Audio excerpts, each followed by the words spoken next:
In this video, we're going to discuss the receptors that are involved in the phagocytosis. We're going to focus on opsonin receptors. We're going to discuss the examples of opsonin receptors. We're also going to discuss the ligands that are important for these receptors. Some of the important receptors are complement receptors and immunoglobulin Fc receptors. We're going to discuss these receptors in detail. I hope that this video is going to help you to understand the opsonin receptors. Before we move on to the presentation part, I have a quick request to make. If you're new to the channel, then please do subscribe to the channel and show your support.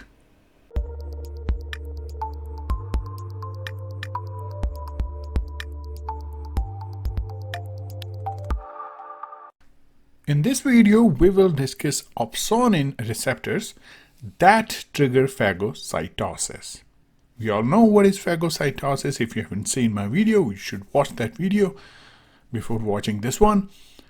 To explain this particular topic, let me design the phagocyte. So this is our phagocyte, and to induce the phagocytosis, it will come in contact with the microorganisms, in this case pathogenic bacterial cells. They will provide a certain type of signal, and in response to that signal, cell will initiate the process of phagocytosis. In this particular signal response process, you'll have ligands. Basically, they are the part of the bacteria, and then you'll have receptors, which are the part of the host system. So the part of the host system are the receptors here. So we are going to discuss those receptors in detail. I will call those receptors opsonin receptors. The first receptor in this category is the collagen-domain receptor. And the example for collagen-domain receptors are CD91/calreticulin. So this is the first example. Ligands for this particular receptors are collectins, SPA, SPD, MBL, and L-ficolin.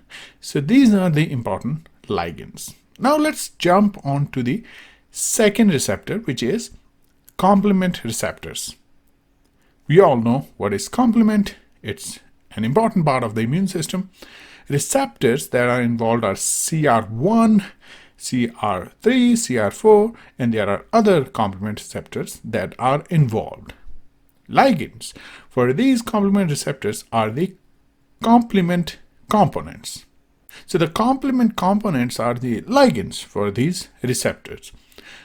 Now let's discuss the third category, an important category, which is immunoglobulin category. We have two different categories, C alpha R, C gamma R, and in case of C alpha, you'll have immunoglobulin A, antibody bound to the antigen, and in case of Fc gamma Rs, you'll have immunoglobulin G, antibody bound to the antigen. Now, I hope you understand the opsonin receptors, you understand the category, and what are the different ligands, and what are the different receptors for those ligands.